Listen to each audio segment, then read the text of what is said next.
पाकिस्तान के खिलाफ बहुत सारे महाज खुले, कुछ हमने खुद खोले और काफी सारे हमारे खिलाफ खोले गए।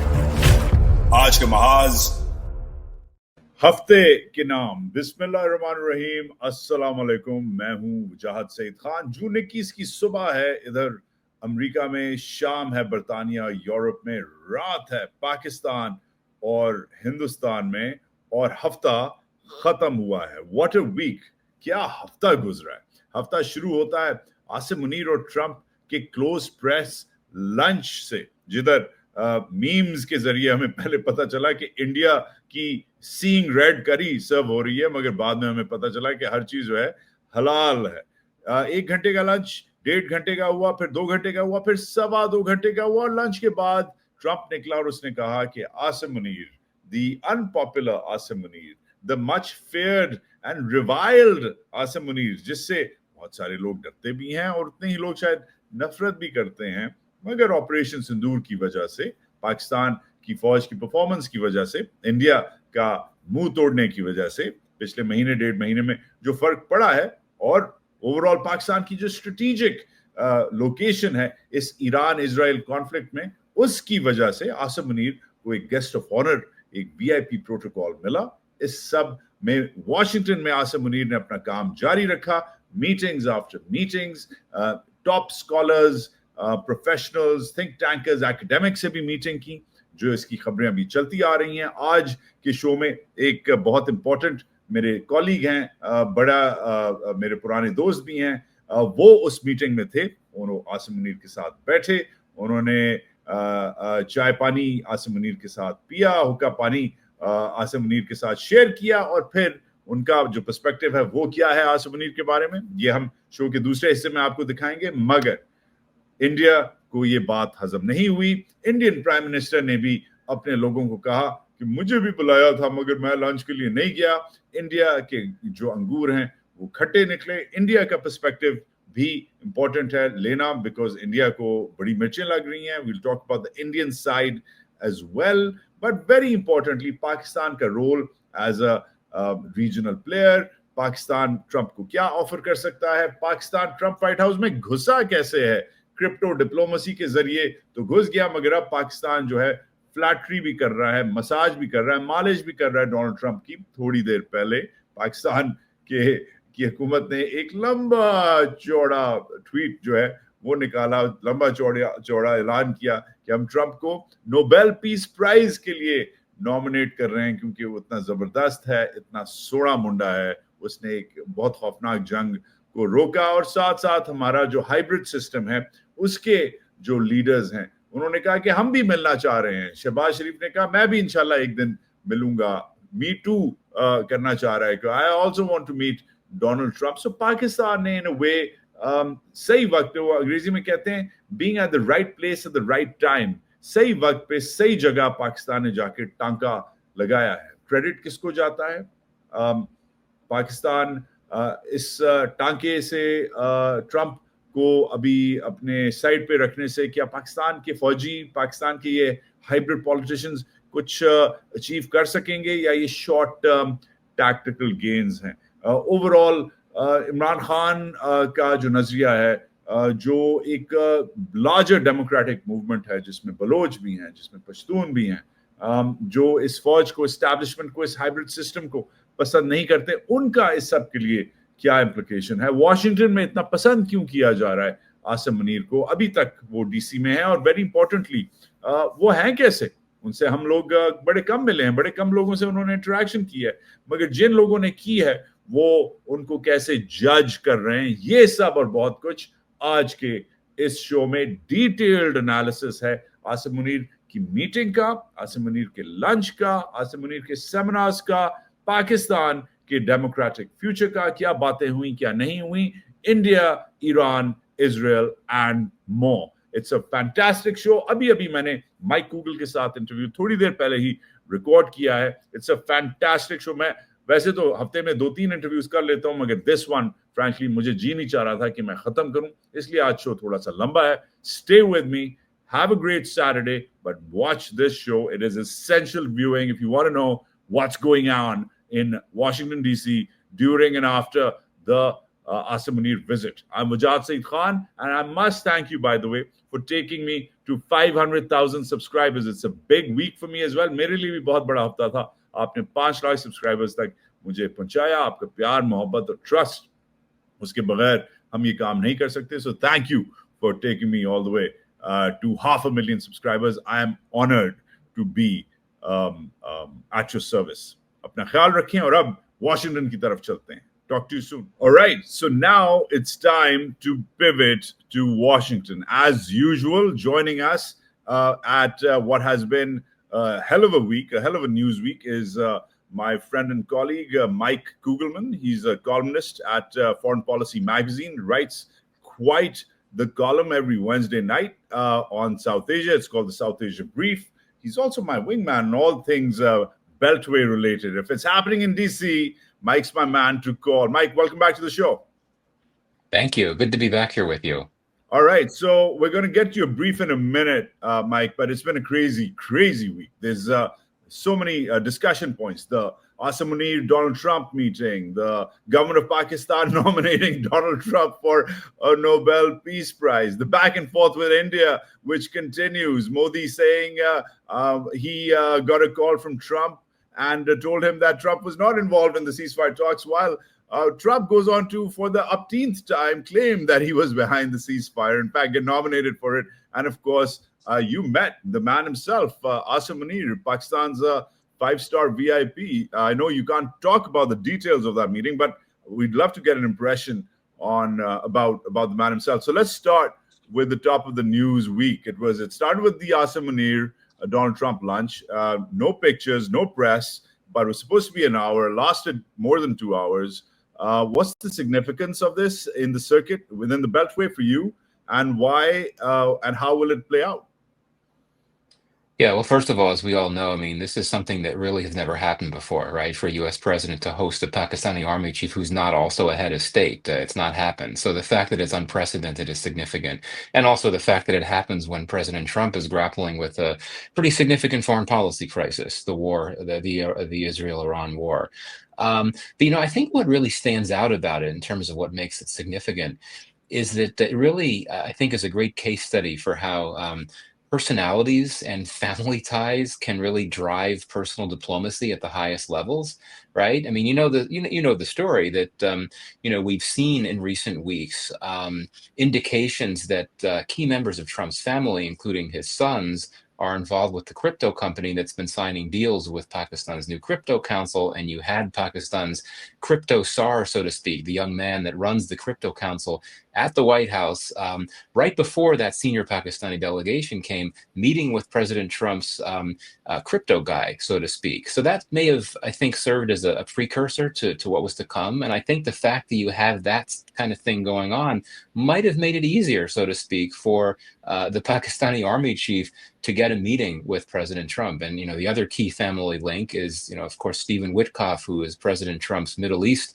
envoy, who was at the lunch, one of the very small number of individuals at the Munir Trump lunch. He was there, and his son is also involved with these. He's a pretty significant crypto corporate guy who's also been engaging with the Pakistanis. And I think that those personal connections played a pretty significant role in enabling this meeting to happen. I mean, it may not have been the only reason, but I think it made it a lot easier. And that then when you have the war come, and I assume that the meeting between Trump and Munir was planned before the war broke out, but I do think that from the White House's perspective, it would be even more attractive to have this meeting between the president and the Pakistani army chief, given you have this war and given that you have Pakistan, one of Iran's neighbors that gets along well with both Iran and the United States. I think it all comes together. So it was some serendipity that made something to come together that I think many of us could never imagine would have happened, especially when there was so little information initially about this Munir trip. The government, the Pakistani government, the embassy here, radio silence, so nothing. And then all of a sudden we hear he's meeting with the president. So it really is quite remarkable, isn't it? Oh, and, I should say this, a lot, and I can't resist, sorry, a lot of memes about what was on the menu at the lunch. And I think the actual lunch menu was posted at one point. Yeah, it was. I'm thinking, given these two leaders and what they stand for, I don't remember what was on the menu, but probably one thing that was not on the menu was humble pie, right? Because these are two leaders that they don't consume modesty in the sense that they're very confident. So I think in that sense they may have gotten along quite well. I could talk about my impressions of the army chief at that engagement I was at, but I suspect they hit it off very well and had a good discussion. 2 hours is a really long time for a Yeah, chat. yeah. No testosterone boosters required for that meeting, Mike. But just to follow up on that real quickly, what does this mean for both Pak-US bilateralism and Pakistan's hybrid democracy model? Because in a way, this is an acceptance by the White House at the highest level here in these great United States that even though this man, a five-star field marshal who's really given himself a fifth star just recently, is not elected, is not even very popular back home. Well, he's in charge, and we're going to talk to whoever's the boss. There was, by the way, I must remind our viewers, there was a call almost with the Rubio doing due diligence and calling Pakistan's Prime Minister Shehbaz Sharif. There was a cute little handout of that. It was too brief. It sort of got lost in the wind of the Munir Trump meeting. But the Americans were nice enough to sort of like tip the hat to the Pakistani Democratic Dispensation, if you want to call it that at all. What do you make of the officialdom of Asim Munir? Has he arrived now? Is he here to stay as far as Washington officialdom is concerned?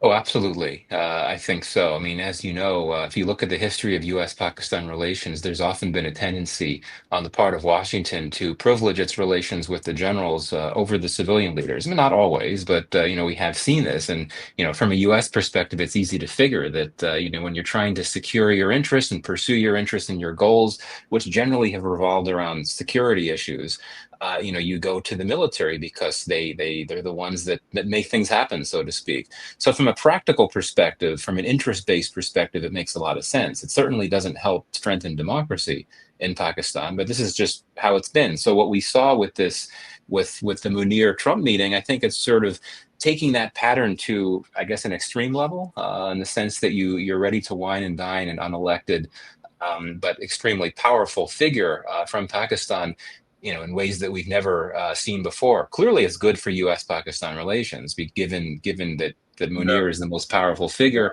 in the country. But I actually wouldn't overstate. We've been talking about how this is pretty significant, and Trump has been saying things in his public messaging that really benefit the relationship with Pakistan. But I think at the end of the day, eventually things are going to change and we're going to revert to the norm. I really don't think there are that many shared strategic interests between the US and Pakistan. CT counterterrorism could be something that could be looked at. And we've talked about the crypto issues and the critical minerals issues, but I really don't know how far the two sides could realistically get with those issues. So for now, it's a golden period, so to speak, but not sure it'll last. Yeah, I'm not either. But the Pakistanis really seem to have gotten the right promo code to get their discount lunch at the Trump White House, because this was followed just a few days later, just in the last 24 hours, by the Pakistani government announcing that it is nominating Donald Trump for playing a critical role in stopping a war that could have very, very well gone nuclear. And Trump loves it. Obviously, he loves it. Why wouldn't he? I'd love it. You'd love it. If somebody nominated me for a Nobel Peace Prize. Not that that's happening anytime soon, Mike. But is this ingratiationist policy? Is this a little ego massaging a man who is supposed to be an egomaniac of sorts? We don't have to psychoanalyze Trump here. We're sort of just analyzing Pakistan's new moves to really get inside the White House and keep the man's attention. I think it's smart, but it's also a little cringe because it cannot serve as a long-term policy. The people of Pakistan have very differing views, for example, about Israel's aggression against the Palestinians in Gaza. Donald Trump has backed that war. And so the man on the street in Pakistan probably doesn't like Trump. The voter on the street probably is expecting Trump to say more and do more about Imran Khan. But here's Pakistan going ahead and backing him up for a Nobel Prize. Where do you take this? What do you think is the Pakistani government's MO here? What are they trying to do? Well, I mean, I do think the flattery factor is at play, but I mean, there certainly could be something strategic to this as well, right? I mean, clearly, the Trump Munir meeting, is something that Pakistan really wanted, understandably. Everyone wants to have a meeting with the U.S. president in this context. You'll recall that before the lunch meeting and before the Pakistani government's formal announcement of the Nobel thing came out, I think it was a White House spokesperson that had said that Pakistan's army chief wanted to formally nominate Trump for the Nobel. So one could argue that perhaps the Pakistanis wanted to ensure, they know they had this meeting scheduled between the army chief and the president, but knowing that things could come up. President's a busy guy; he's dealing with the war. The Pakistanis wanted to do everything possible to ensure that meeting would still happen. So perhaps sort of putting out that message, so to speak, or sort of making sure the American side knew that the Pakistanis intended to make that pitch for Trump to get the Nobel Prize. There could have been, I think, a desire there to use that as a way to ensure that the meeting took place. The only other thing I'd say about this is that I do think we shouldn't rule out the India factor in all of this. I imagine, I mean, if you read the detailed statement that the Pakistani government came out with about Trump and the Nobel, the way it was written, it was suggesting to me it meant to take a number of shots at India as well. I mean, given that they were praising Trump to the high heavens for his role in mediating the ceasefire, and of course the Indians claim that never happened. He had nothing to do with it, and mentioning ad nauseum the fact that he's called for Kashmir resolution. I think that Pakistan wants to get a few hits in, figurative hits in on India in this as well. India clearly would not respond well to this news. Yeah, so the Indians, frankly, I feel a little bad for the Indians. It's been a strange couple of weeks for the Indians as well.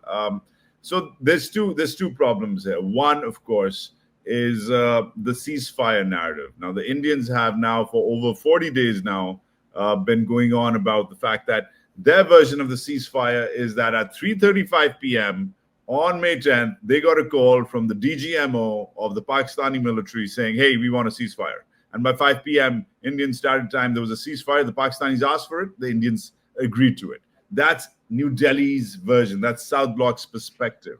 Meanwhile, in the real world, or perhaps a larger, as fictional world, if you really want to give both sides the benefit of the doubt or not, the Pakistanis and the Americans agree that it was U.S. intervention, back and forth calls, last minute brokering, which led to the ceasefire. Trump has claimed it for over a dozen times. Rubio's backed him up. Vance has backed him up. Other reporters have backed him up. People have reported from inside those negotiations. The first one being CNN, saying that they talked to people on the inside of those negotiations. Who's right here? Is this India doing what it's doing for domestic purposes? They've just sort of put the blinders on to the international press, to the White House, to the State Department, to the Pakistanis, to Reuters, to CNN, and they just keep on harping about the same thing. Why are the Indians doing this? Why are they not adhering to the larger conversation that it was, in fact, the Americans who led to the ceasefire? Yeah, it's a good question. And there's indications that not only the Americans were involved, but also the Brits and several others. And the Saudis. Yeah. Sorry? The Saudis too. Yes, exactly. Yeah. So, I think we have to remember that the Indians are very sensitive to any type of third-party mediation. They completely reject it in ordinary circumstances when it comes to the issue of Kashmir, but they have been receptive to third-party mediation during crises and conflicts with Pakistan, including from the U.S. But since they're sensitive to it, they don't want it to be broadcast to the world, and that's one reason why I think they reacted the way they did. The fact that Trump, right away went public on the U.S. role. Yeah, this is something that I think was very unsettling for the Indians. So that's one reason why they might have reacted that way. In 2019, after the end of the Balakot, the Pulwama Balakot crisis, the first Trump administration was in power then. It mediated then, but you didn't have any statements, any public statements coming from the administration right away.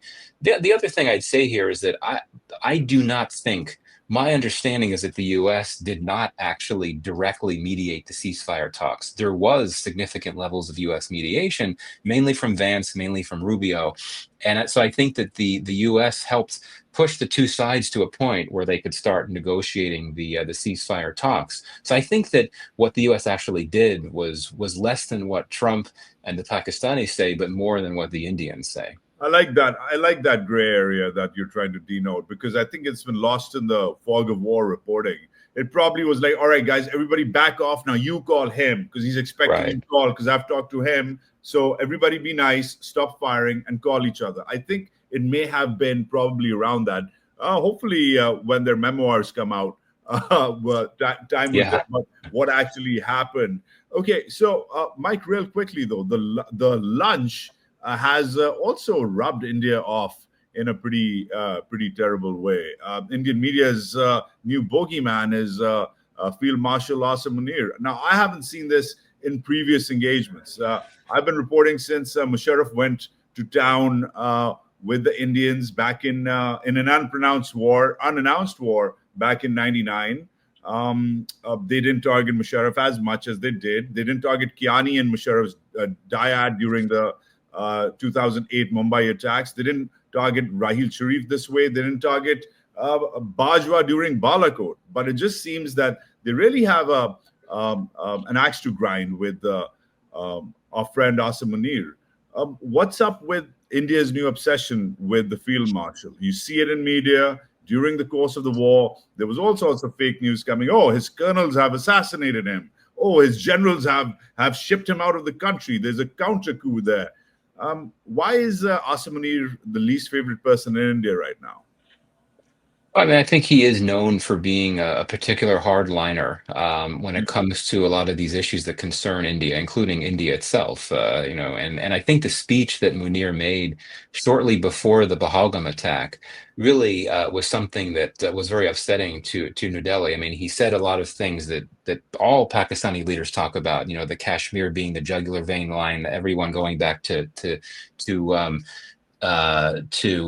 Jinnah has said that. But other things that he said in that speech, particularly his comments about religion and Hindus and so on, I think did not go down well at all. But I think that more recently, just the fact that India, I think, is very frustrated about the state of its relationship with the US right now and what Trump has been saying, and then having Munir at the White House. I think that was just the final straw and has made them, I don't want to say jealous, but just, unsettled about all of this. How have things gotten to this point? And I think that the Indians thought they had Trump figured out. I thought they believed they could manage the unpredictability factor, given that, Modi's current cabinet is the same cabinet that was in office for Modi's second term, and the Modi second term overlapped with some of the first Trump administration. So they've engaged with him and his people. They know him, and I think they're just frustrated that this is where things are now. Yeah, And meanwhile, Pakistan and the U.S. appear to be having this renaissance, which I think will be short-lived. But I think that all helps explain why they're so upset about the Munir phenomenon.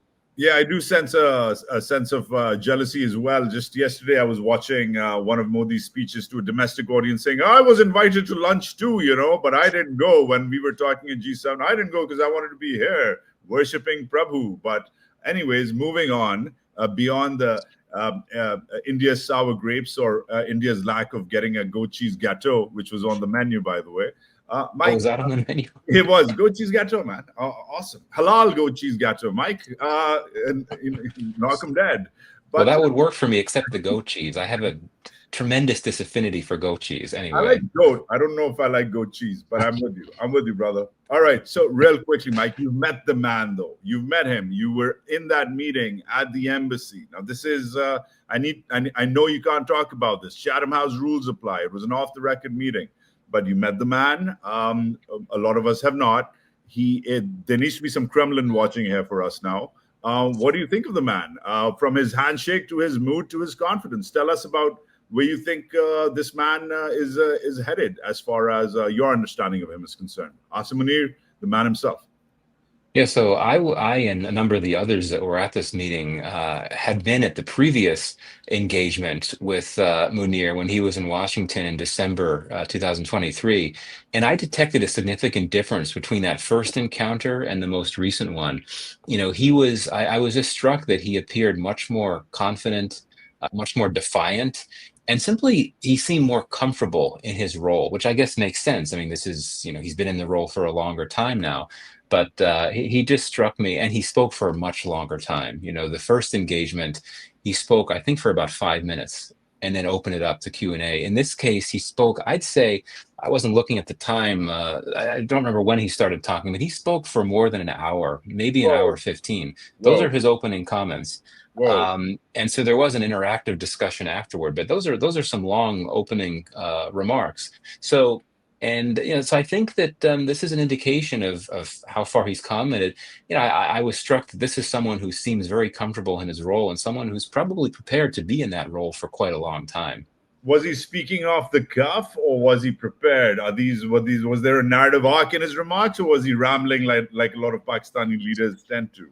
No, no, very, very prepared. Reading off of prepared remarks, but also some extemporaneous remarks. He had audio-visual aids. There was video. There's a video that was played. So no, this was very. This was very well prepared. And I know, as you know, there was another engagement he did with the Pakistani diaspora community, I think, a few days earlier. And I think I mean, based on what I understand, it was somewhat similar. A lot of long prepared remarks. So he clearly he wanted to deliver a message or a series of messages, and he put a lot of energy into this for sure. Now, you've met a lot of army chiefs in the past, Mike. You met them all from our generation, at least. But what do you make of the man's personality? What can we find out more about the man? Because he's a bit of a mystery, isn't he? He hasn't done any local press. His engagements have been very limited publicly. The only time he's been seen publicly has been either at those military parades or those military school graduation ceremonies, or frankly, just at a cricket match in Rawalpindi after the face-off with India. So there's limited interaction in the public space with him. But what do you make of him versus other Pakistani military leaders or civilian leaders for that matter? Does he have the same bravado of Musharraf, or the same presence as Raheel, or what do you make of the guy? I think that what strikes me is what struck me during the first encounter in 2023, and I may have told you this on one of your previous programs, that he's very different from most of his predecessors. I mean, as you know, he's not westernized. He has not spent much time at all in the United States. I don't think he has any family here. And if you look at many of his predecessors, and I have not met every Pakistani army chief, I should say that I've met several, but Well, I was hoping you weren't around during Ayub Khan's time, Mike, for God's sake. But yeah, but I missed him. I missed him, unfortunately. um, yeah, and anyway, so I think that many of these previous army chiefs, they have a certain way, they know how to best engage with American interlocutors. And that entails, being very gregarious and, backslapping and, that type of thing. yeah. But this current chief is very different, and that might reflect his personality. I'm sure it does. But also just his own background as someone who has not had much experience or exposure in the US. As you know, many of his predecessors have taken advantage of the IMET program, have spent time in education and training programs at US military academies. I don't think he's done any of that. Correct me if I'm wrong. So that means that he has a different way of engaging with interlocutors in the US, but clearly that has not hurt him, right? Unlike any of his predecessors, not heads of state, he managed to get a meeting with the president, and clearly, if it lasted 2 hours, it had to have gone pretty well from both of their perspectives. Yeah, it really seems to be the talk of the town. Mike, last question, importantly, let's expand this. Iran. Now, he was the right man at the right time in the right place when it came to talking to Trump regarding Iran. Trump said the following things. They know Iran well. They know Iran better than most. They know Israel as well. They know Iran. It's not that they're bad with Israel, but they know Iran better. They're not happy with anything. These are all Trump's quotes. And finally, I'm honored I was honored to meet him. We're gonna go past the honored bit. We've talked about that. We've talked about the mutual ingratiation and backslapping. Let's just concentrate on Asim Munir as consultant in chief for a couple of hours talking to Trump, because a day after that, Trump delayed his strike plans. I'm not saying that is a consequence of Asim Munir's consulting, but it very well may have been. It's being spun by the Pakistani press as a coincidence, but some of them are also saying that, hey, he talked to the president and influenced him. So what's your take on what may they have talked about? We know that they talked about the spillover. We know that they talked about the overall net impact on the region. But what's your take on Pakistan's role as perhaps a mediator or an interlocutor in this debate right now about Trump's involvement in Iran? Yeah, that's a good question. And at one point, I imagine that the field marshal might have made to Trump is that both leaders actually have similar positions on the war. I mean, clearly the Pakistanis have called for it to end, and Trump, I think, really would like the war to end as well. I mean, he is under pressure for the U.S. to join militarily, but I think he'd like to see the war end as well. I don't think he would have preferred Israel never started the war. So I think that we can't expect Pakistan to be a formal mediator in this war because it doesn't have formal relations with Israel. But Munir is like, I mean, Trump has likely not engaged with anyone like Munir recently, someone who is in a country that borders Iran and has good relations with Iran, someone who had been in Tehran just a few weeks ago, meeting with senior Iranian leaders, some of whom are dead now, of course. Yeah. But someone who has the power at home to, he's empowered to do whatever he'd like to do. And so Trump might have figured that if he could convince Munir to send a particular message or anything like that to Tehran, Munir himself would be the one that makes that decision as to whether he does that or not.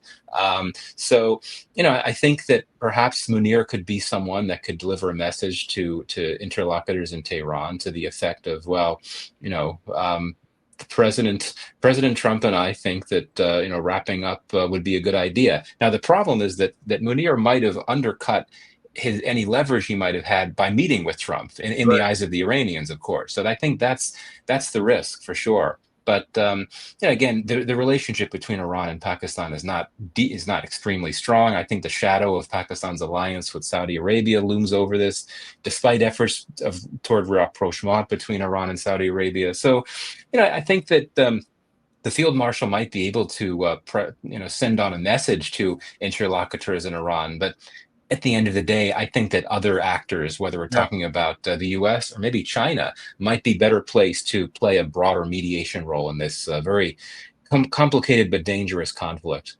Yeah, I think they can send on messages, but I don't think they can deliver. But the Pakistanis are onto something. A week ago, Dar, the foreign minister, whom at least I don't take seriously, I don't know if other people do, but Dar said something pretty significant. I was shocked that he had talked to the Iranians and they had said that we'll stop fighting we'll start talking once the Israelis stop fighting. Now, incidentally, that's something which has just come out today from Geneva. So the Pakistanis were ahead of the curve by a week in a war which is just a week old. That's a lot. That's a lot of access. So the Pakistanis have that access, but perhaps not the reputation or the trust to play an international intermediary role in a great war, which this seems to be developing to be. Mike Kougelman from Washington, my man from inside the Beltway. Thank you for being with us, man. Again, really appreciate this. Mike, you are at Michael Kougelman on Twitter/X. And when can we read your next piece? Is it already out in Foreign Policy? Yes, it's on how India is going to manage its relations with Israel and Iran in this conflict. It's out. It was published on Wednesday night, so it's out there on the FP website. Fantastic. I will list that down. Mike, I will hopefully see you soon again as we catch up on the next news week. I like this weekend catch up. I like it. Now go back, do whatever you do on the weekends. I'll talk to you soon, man. Take it easy. Great to be with you. Take care. Bye. That was Mike Kougelman from DC telling us how it is, breaking it down, putting it out there. We're going to try to do this with Mike every weekend. I kind of like the weekend catch up from within the Beltway. I hope you do too. Share, like, subscribe, comment, and support independent journalism. In fact, support independence. And thanks for getting me over 500,000 subscribers. I really appreciate your time and support. Take it easy. Pakistan, Zindabad.